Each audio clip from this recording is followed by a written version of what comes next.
नमस्कार। आज हामी विज्ञान विषय अन्तर्गत कक्षा 9 को बल पाठ पढ्नेछौँ। आज हामी बल पाठको दोस्रो क्लासमा छौँ।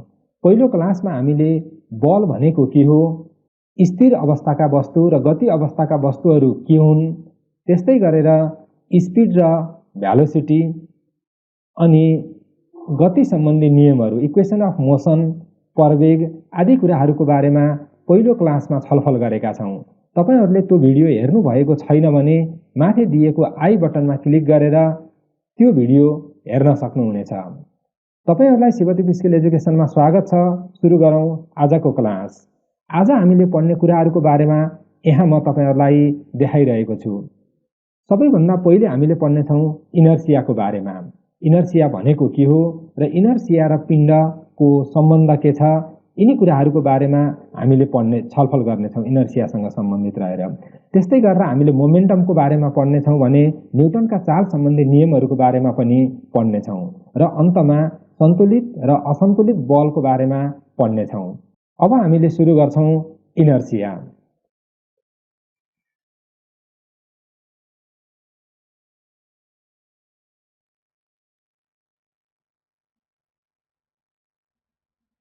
इनर्सिया भनेको जानौँ। इनर्सिया भनेको कुनै पनि वस्तुको यथास्थितिमा रहने गुणलाई इनर्सिया भनिन्छ। कुनै पनि वस्तुको, मैले यहाँ परिभाषा लेख्दैछु, कुनै पनि वस्तुको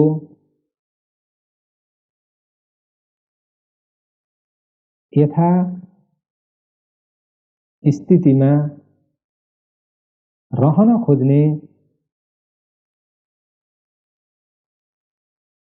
गुणलाई इनर्सिया भनिन्छ।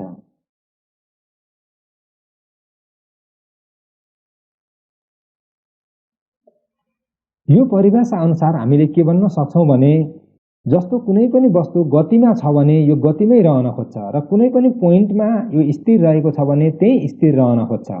जस्तो हामीले हेर्यौं भने दौडिरहेको सिपाही रोकिन भन्ने बित्तिकै रोकिन सक्दैन हो। त्यस्तै गरेर घुमिरहेको फ्यान स्विच अफ गर्ने बित्तिकै, अर्थात् हामीले त्यसमा विद्युत प्रवाह रोक्ने बित्तिकै त्यो रोकिँदैन, केही बेरसम्म त्यो के गर्छ, घुमिरहन्छ। किन यस्तो हुन्छ त भन्दा यसमा इनर्सियाले काम गरेको हुन्छ र कुनै पनि वस्तु आफ्नो जुन अवस्थामा छ त्यही अवस्थामा रहन खोज्छ र यसैलाई हामीले इनर्सियाको नियम भनिन्छ। इनर्सिया दुई प्रकारका छन्।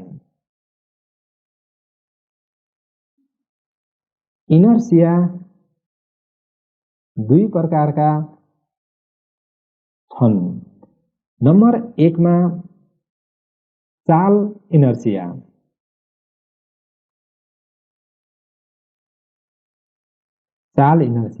नम्बर 2 मा स्थिर इनर्सिया।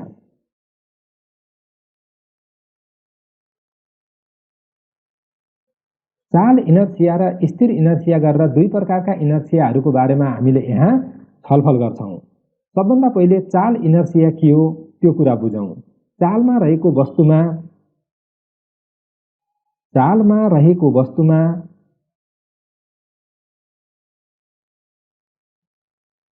वस्तुमा हुने इनर्सियालाई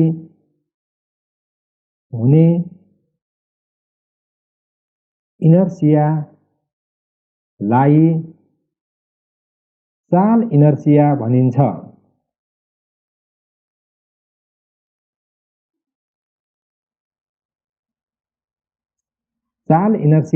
भनिन्छ।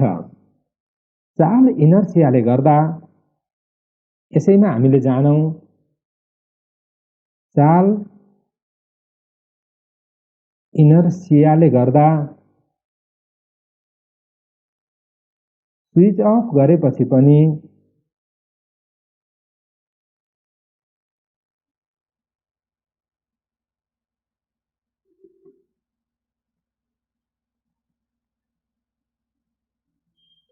पंखा केही बेर घुमिरहन्छ।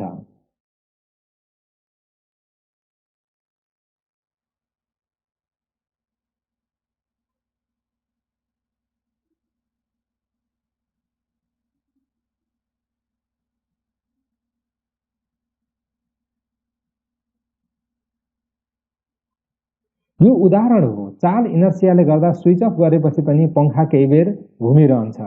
त्यस्तै गरेर गुडिरहेको बस एक्कासी रोकिँदा यात्रु अगाडि उत्तिन्छन्। त्यो पनि तपाईले लेख्न सक्नुहुन्छ इक्जाम्पलमा। जस्तो अर्को हुने भयो यसैसँग सम्बन्धित, गुडिरहेको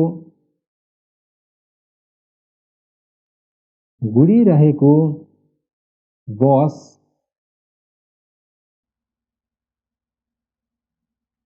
एक्कासी रोकिँदा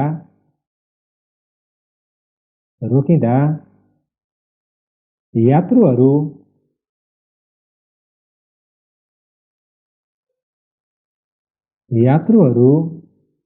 अगाडि उत्तिन्छन्।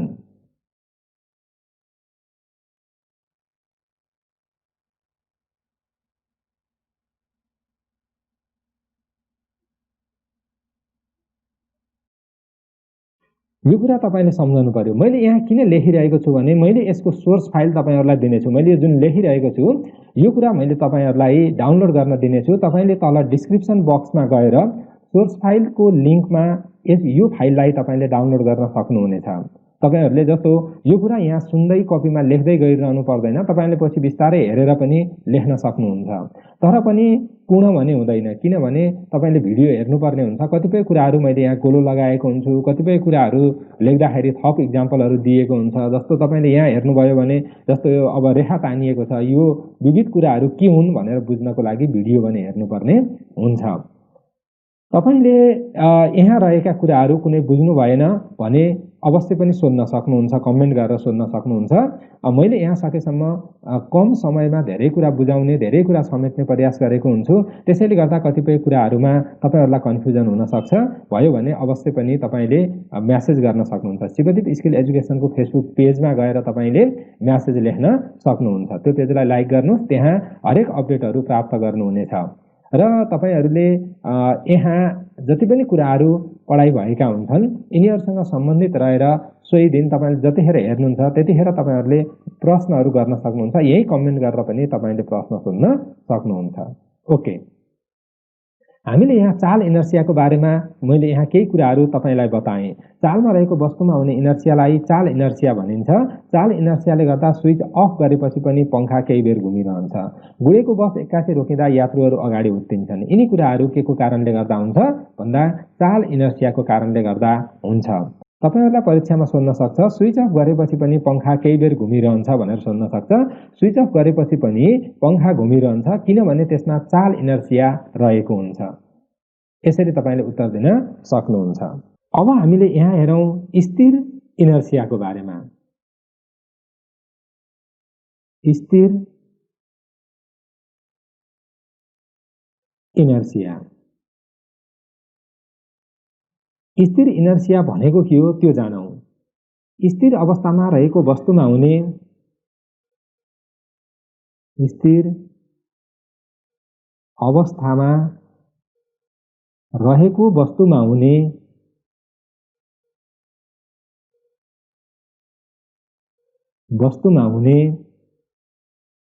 इनर्सियालाई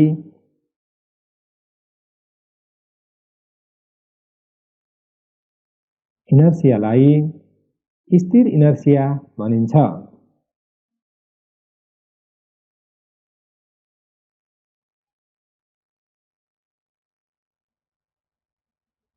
स्थिर इनर्सिया भनिन्छ। अब स्थिर इनर्सियाको बारेमा हामीले बुझ्दाखेरि के कुरा बुझ्नु पर्यो, केही इक्जाम्पलहरू हामीले बुझ्नु पर्यो। स्थिर इनर्सियाको कारणले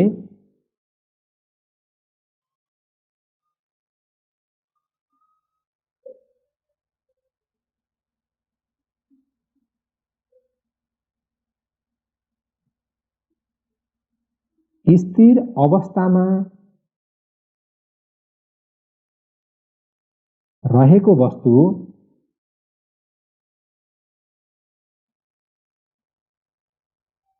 स्थिर अवस्थामा नै रहन खोज्छ।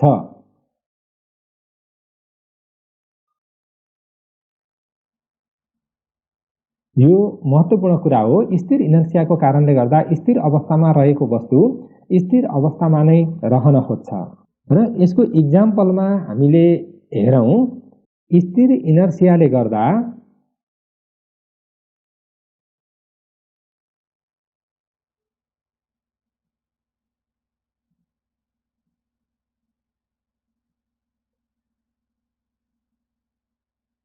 हामीले मैलो लुगालाई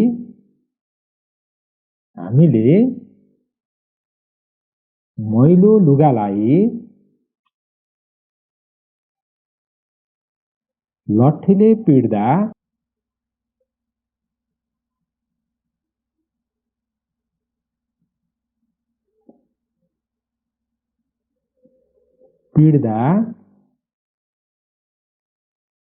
त्यसको धुलो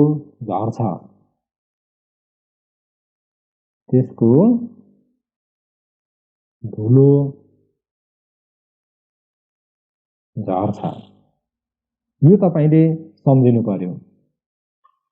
स्थिर इनर्सियाले गर्दा हामीले मैलो लुगालाई लट्ठीले पिट्दा त्यसको धुलो झर्छ, किनभने धुलो स्थिर अवस्थामा रहन खोज्छ, तर पिटिसकेपछि के हुन्छ भन्दा कपडा चालमा आउँछ, जसले गर्दा धुलो र कपडा बीच ग्याप बन्छ र धुलो छुट्टिन्छ र झर्छ।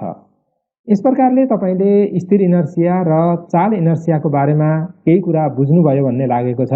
र यति मात्रै होइन, जस्तो तपाईले हेर्नुभयो भने हामीले जब स्विच अन गर्छौं, स्विच अन गरिसकेपछि पनि फ्यान घुम्नलाई केही समय लाग्छ, किनभने फ्यान स्विच अन गर्नुभन्दा अगाडि स्थिर अवस्थामा रहेको हुन्छ र जब हामीले स्विच अन गर्छौं, अन गरिसकेपछि पनि ऊ स्थिर अवस्थामा नै रहन खोज्छ, तर बाह्य बल प्रयोग भएको कारणले गर्दा ऊ गतिमा त जान्छ, तर गतिमा जानको लागि केही समय लिन्छ।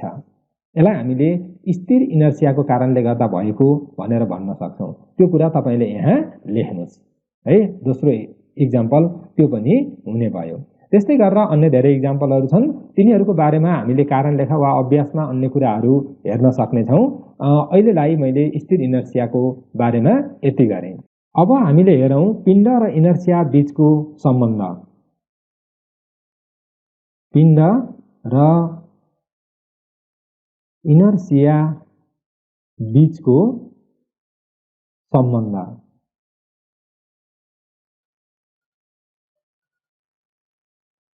पिण्ड र इनर्सिया बीचको सम्बन्ध मैले यहाँ लेख्न गइरहेको छु। धेरै पिण्ड भएको वस्तुको इनर्सिया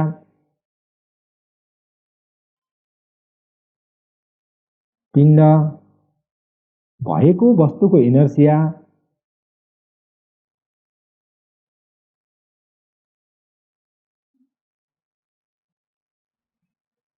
धेरै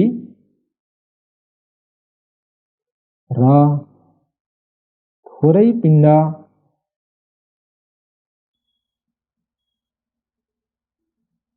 भएको वस्तुको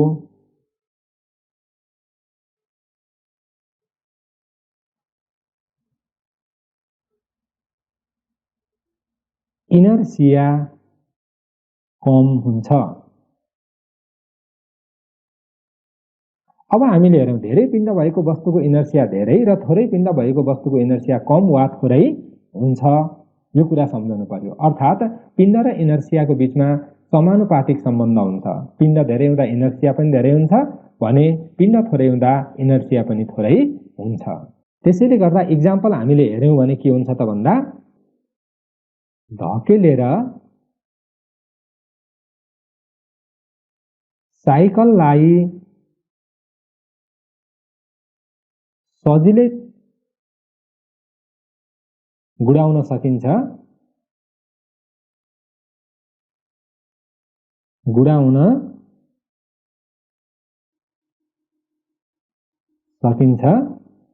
तर ट्रकलाई सकिँदैन। किनभने त्यहाँ के हुन्छ त भन्दा साइकलमा इनर्सिया कम छ र साइकलमा इनर्सिया कम भएको कारणले गर्दाखेरि हामीले साइकललाई धकेलेर के गर्न सक्छौं, गुडाउन सक्छौं। धकेलेर साइकललाई सजिलै गुडाउन सकिन्छ, तर ट्रकलाई हामीले सजिलै गुडाउन सकिँदैन। किनभने साइकलमा इनर्सिया कम हुन्छ भने ट्रकको पिण्ड धेरै हुन्छ, त्यसैले गर्दा इनर्सिया पनि बढी हुन्छ। अब हेरौं मोमेन्टम।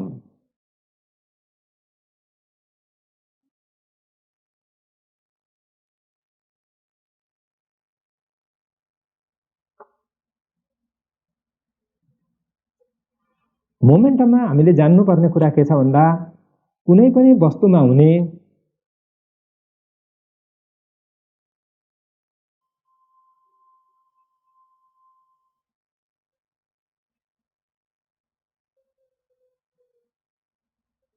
चालको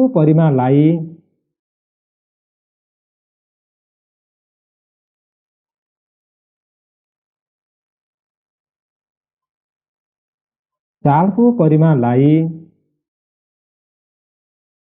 त्यस वस्तुको मोमेन्टम भनिन्छ।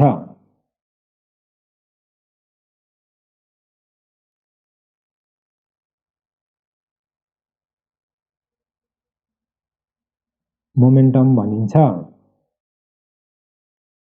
कुनै पनि वस्तुमा हुने चालको परिमाणलाई भनेपछि अब हाम्रो सूत्र के हुने भयो त भन्दा मोमेन्टम बराबर हामीले गणितीय रूपमा लेख्यौं भने मोमेन्टम बराबर पिण्ड इन्टु गति हुने भयो र मोमेन्टम भनेको पिण्ड र गतिमा निर्भर गर्दछ। यसमा मोमेन्टम वस्तुको पिण्ड र गतिमा निर्भर गर्छ। यो कुरा तपाईले सम्झनु होला। मोमेन्टम के कुरामा भर पर्छ भनेर सोध्न सक्छ। मोमेन्टम वस्तुको पिण्ड र गतिमा निर्भर गर्छ।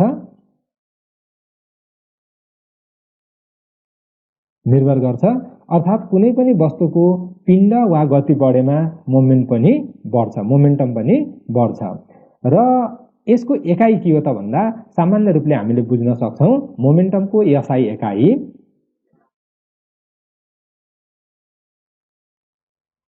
टर्मको एसआई एकाइ तपाईले यहाँ देख्न सक्नुहुन्छ पिण्ड इन्टु गति भनेको छ। पिण्डलाई केमा केजीमा र गतिको मिटर प्रति सेकेन्ड हो भनेपछि यही नै हुने भयो। त्यसैले गर्दा केजी मिटर प्रति सेकेन्ड हुन्छ है। यो चाहिँ मोमेन्टमको एसआई एकाइ यति हुन्छ। यो तपाईले सम्झनुहोस्। यो सँगै तपाईले मोमेन्टमको बारेमा बुझ्नुभयो। कुनै पनि वस्तुमा हुने चालको परिमाणलाई त्यस वस्तुको मोमेन्टम भनिन्छ। मोमेन्टम बराबर पिण्ड इन्टु गति हुन्छ। अर्थात् product of mass and velocity is called momentum. Momentum वस्तुको पिण्ड र गतिमा निर्भर गर्छ भने मोमेन्टमको एसआई एकाइ केजी मिटर प्रति सेकेन्ड हो। अब हामीले छलफल गर्दैछौं न्युटनका चाल सम्बन्धी नियमहरू। न्युटनका चाल सम्बन्धी नियमहरू तपाईहरुले न्युटनको नाम अवश्य पनि सुन्नु भएको छ। न्युटनको जन्म बेलायतमा भएको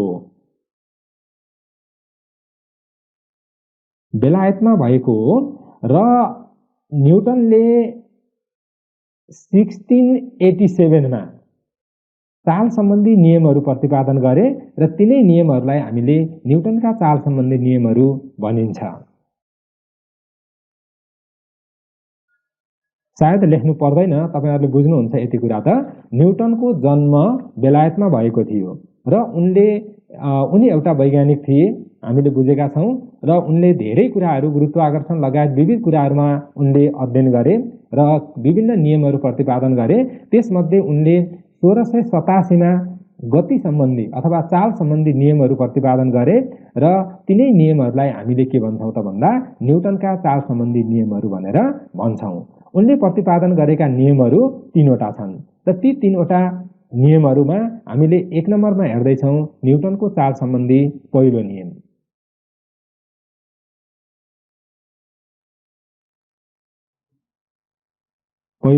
फर्स्ट ल।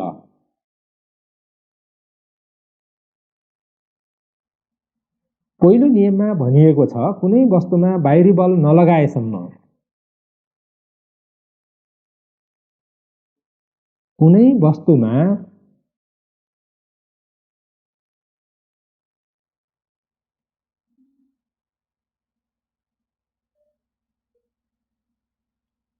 बल नलगाएसम्म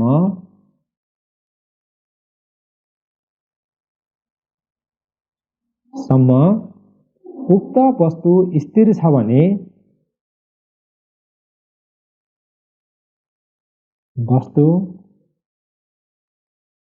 स्थिर छ भने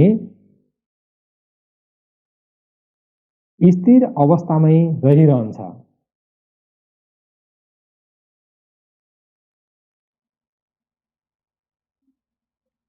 अवस्थामै रहिरहन्छ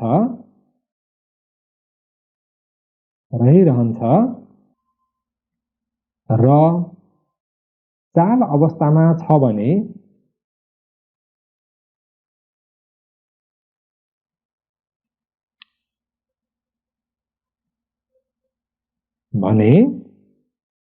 समान गतिले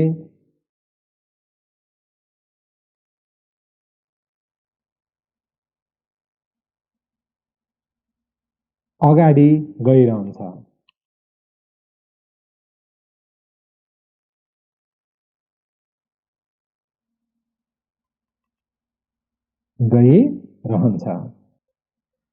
तपाईले यहाँ पक्कै पनि यो कुरा बुझ्नुहुन्छ, कुनै पनि वस्तुमा बाहिरी बल नलगाएसम्म उक्त वस्तु स्थिर अवस्थामा छ भने अथवा स्थिर छ भने स्थिर अवस्थामै रहिरहन्छ र चाल अवस्थामा छ भने समान गतिले अगाडि गइरहन्छ। यो नियमलाई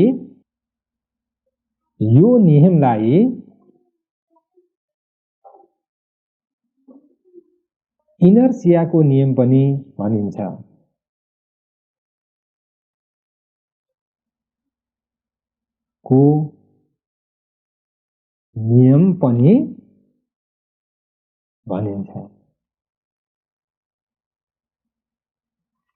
यहाँसम्मको कुरा तपाईले बुझ्नु पर्यो। यसमा त्यस्तो धेरै मैले छलफल गरिन, किनभने हामीले इनर्सियामा धेरै कुराहरू छलफल गरेका छौं र इनर्सियाको नियम नै न्युटनको चाल सम्बन्धी पहिलो नियम भएको कारणले गर्दा यसमा हामीले धेरै छलफल गरिरहनु परेन। जति पनि नियमहरू र जति पनि उदाहरणहरू हामीले इनर्सियामा छलफल गर्यौं ती न्युटनको चाल सम्बन्धी पहिलो नियमका उदाहरणहरू हुन्। त्यसैले गर्दा तपाईले त्यो अनुसार पनि हामीले तिनका उत्तरहरू लेख्न सक्छौं भने यहाँ हामीले सोही अनुसार बुझ्न सक्छौं। अब हामी हेरौं दोस्रो नियम।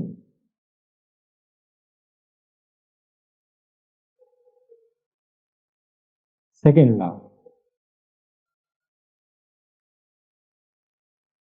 सबैभन्दा पहिले दोस्रो नियम के हो त्यो कुरा जानौं, अनि त्यसमा छलफल गरौँला। कुनै पनि वस्तुमा उत्पन्न हुने प्रवेग कुनै पनि वस्तुमा उत्पन्न हुने प्रवेग त्यसमा लगाइएको बलसँग समानुपातिक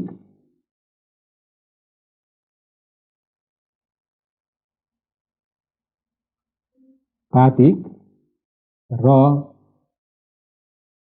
त्यस वस्तुको पिण्डसँग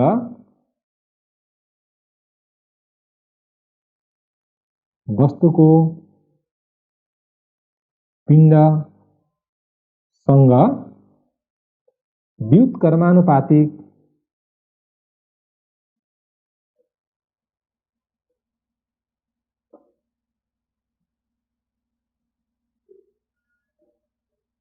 हुन्छ। यसलाई चालको दोस्रो नियम भनिन्छ है। यसलाई चालको दोस्रो नियम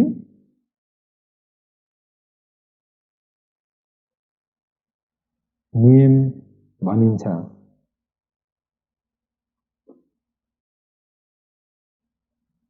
अब यसमा बुझ्नु पर्यो, दोस्रो नियम भनेर भनेको छ कुनै पनि वस्तुमा उत्पन्न हुने प्रवेग त्यसमा लगाइएको बलसँग समानुपातिक र त्यस वस्तुको पिण्डसँग व्युत्क्रमानुपातिक हुन्छ। यसलाई हामीले चालको दोस्रो नियम भनेर भनिन्छ।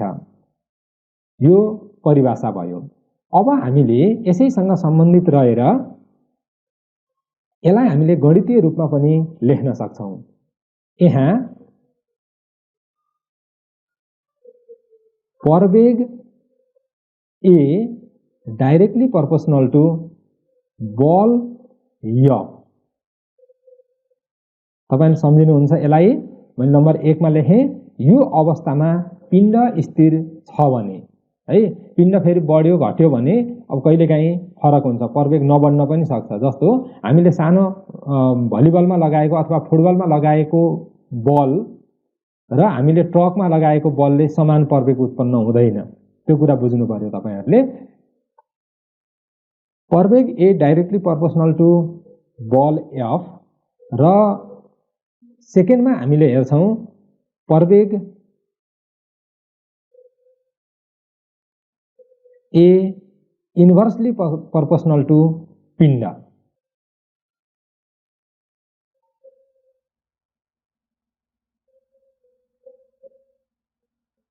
अब हामीले यसमा पिण्ड स्थिर छ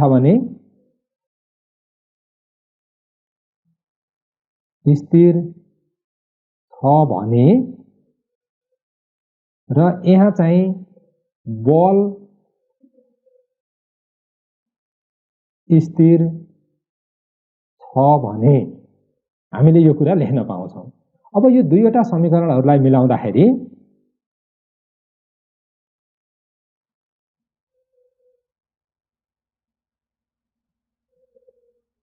समीकरण 1 र 2 बाट हामीले के पाउँछौं त भन्दा प्रवेग ए डाइरेक्टली प्रोपोर्सनल टु बल एफ डिवाइडेड बाई पिण्ड एम, यो कुरा हामीले पाउँछौं। यसलाई हामीले लेख्न सक्छौं और ए directly proportional to F by M implies F directly proportional to M A। अब यति भयो। यति भइसकेपछि अब यसलाई हामीले लेख्न सक्छौं, फेरि इम्प्लाइज मैले गरे F बराबर K M A, जहाँ K एउटा अचर हो। अब यसमा हामीले बुझ्नुपर्ने कुरा के छ भन्दा जहाँ के एउटा अचर हो, अब यसलाई हामीले एउटा इक्वेसन मानिरहौं, थर्ड इक्वेसन माने मैले। अब इक्वेसन थर्ड मा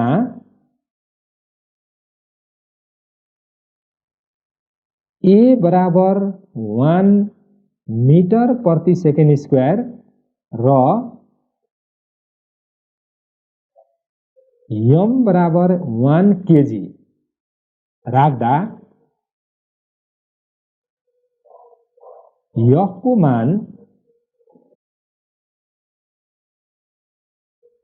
1 न्यूटन आउँछ।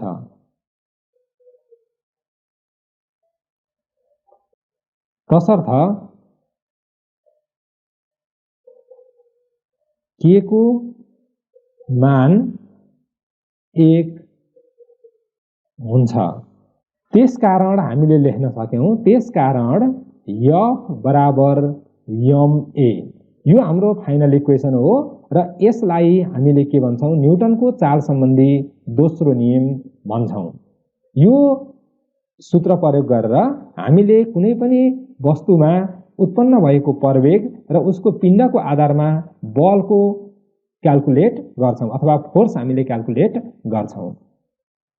यसमा हामीले बुझ्नुपर्ने कुरा के छ भन्दाखेरि यहाँ हाम्रो नियमले भनेको छ कुनै पनि वस्तुमा उत्पन्न हुने प्रवेग त्यसमा लगाइएको बलसँग समानुपातिक र त्यस वस्तुको पिण्डसँग व्युत्क्रमानुपातिक हुन्छ।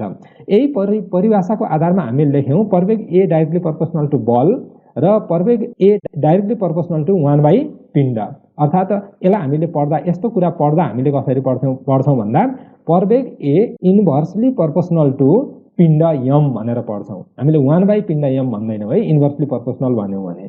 अथवा हामीले प्रवेग A directly proportional to 1 by पिण्ड यम भनेर भन्न सक्छौं। नभए प्रवेग ए इन्भर्सली प्रोपोर्सनल टु पिण्ड यम। दुईवटा समीकरणहरू मिलाउँदाखेरि हामीले के पायौं त भन्दा प्रवेग ए डाइरेक्टली प्रोपोर्सनल टु बल एफ डिवाइडेड बाई पिण्ड यम र यसबाट हामीले पायौं, यसलाई हामीले मात्रै यहाँ केमा लेख्यौं भन्दा सिम्बलको रूपमा मात्रै लेख्यौँ। त्यसैले गर्दा यो कुरा हामीले पायौँ र यसबाट यफ डाइरेक्टली प्रोपोर्सनल टु यम ए, यफ यहीँ राख्यौँ, यम क्रस गुणन भएर माथि गयो र जसबाट हामीले यफ बराबर KMA पायौँ।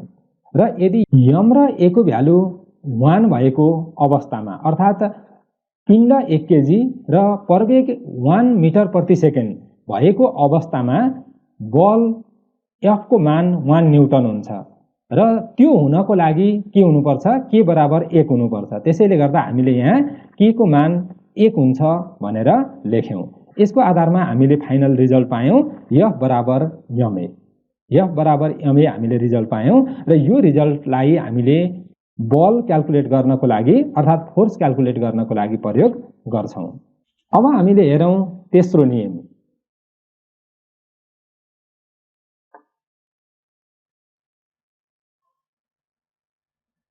थर्ड ल।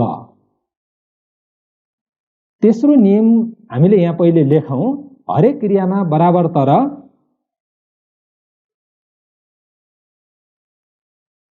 क्रियामा बराबर तर विपरीत प्रतिक्रिया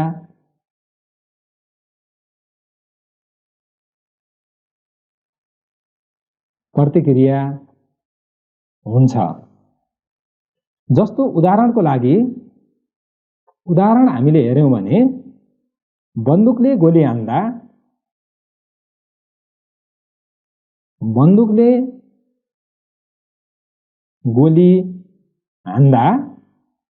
गोली अगाडि जान्छ भने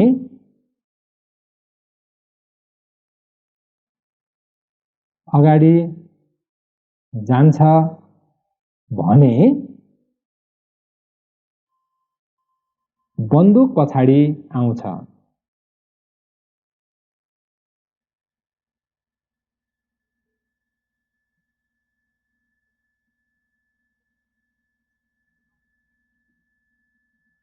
हरेक क्रियामा बराबर तर विपरीत प्रतिक्रिया हुन्छ। जस्तो हामीले देखिरहेका हुन्छौँ बन्दुकले गोली हान्दा गोली अगाडि जान्छ भने बन्दुक पछाडि आउँछ।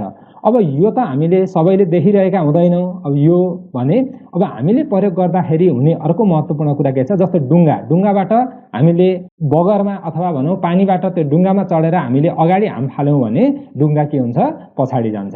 त्यो पनि हामीले बुझेनौँ भने जस्तो भकुण्डोलाई अथवा भनौँ बललाई हामीले जमिनमा फाल्यौँ भने बल के हुन्छ, जमिनबाट उफ्रेर हामीतिर अर्थात् आकाशतिर नै फर्किन्छ। यी कुराहरू न्युटनको तेस्रो नियमसँग के छन्, सम्बन्धित छन्। यिनीहरू तपाईले बुझ्न सक्नुहुन्छ। र अब अन्तिममा हामीले हेर्दैछौँ सन्तुलित र असन्तुलित बल। सन्तुलित र असन्तुलित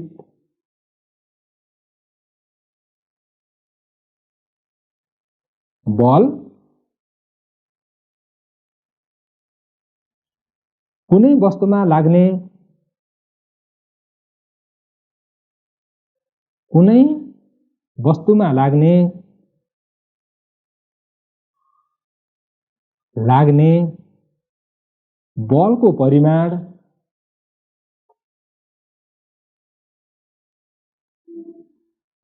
बलको परिमाण शून्य छ भने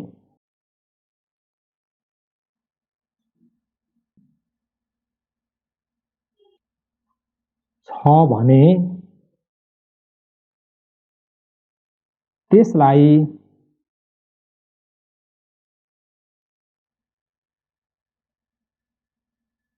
सन्तुलित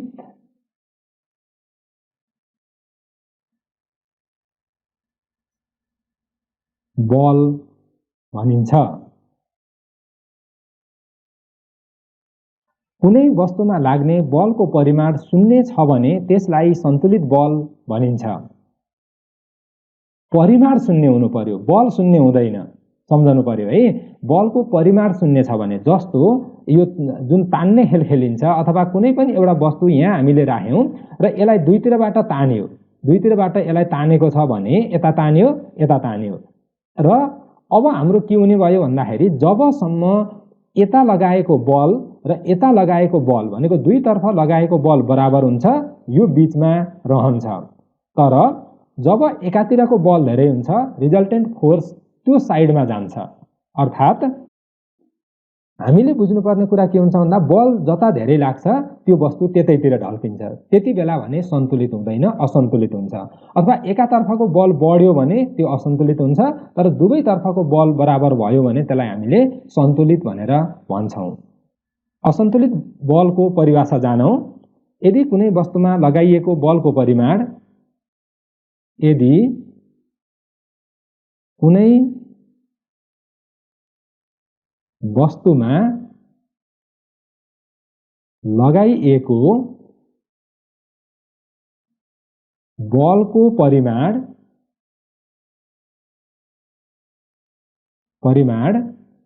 शून्य छैन भने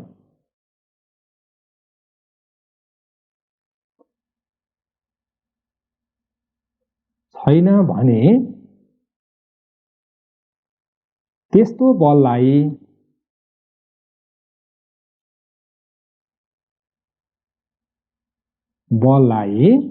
असन्तुलित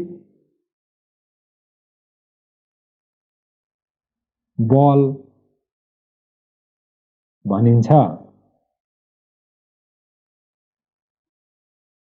यदि कुनै वस्तुमा लगाइएको बलको परिमाण शून्य छैन भने त्यस्तो बललाई असन्तुलित बल भनिन्छ। जस्तो मैले अघि नै चर्चा गरिसकेँ, जस्तो हाम्रो वस्तुलाई चालमा ल्याउनको लागि असन्तुलित बल हुनुपर्छ है, तपाईले सम्झनु पर्यो। जस्तो घर्षण, यहाँ एउटा महत्त्वपूर्ण कुरा तपाईले बुझ्न जरुरी छ। जस्तो हामीले कुनै पनि वस्तुलाई गुडाउँदाखेरि, जस्तो कुनै वस्तु हामीले गुडायौँ, यो एउटा वस्तु छ, यसलाई हामीले यहाँबाट धकेलिरहेका छौँ। जस्तो यसले यहाँबाट धकेलियो, यसरी धकेल्दाखेरि यो वस्तु कति बेला चालमा जान्छ भन्दा यहाँ घर्षण बल हुन्छ।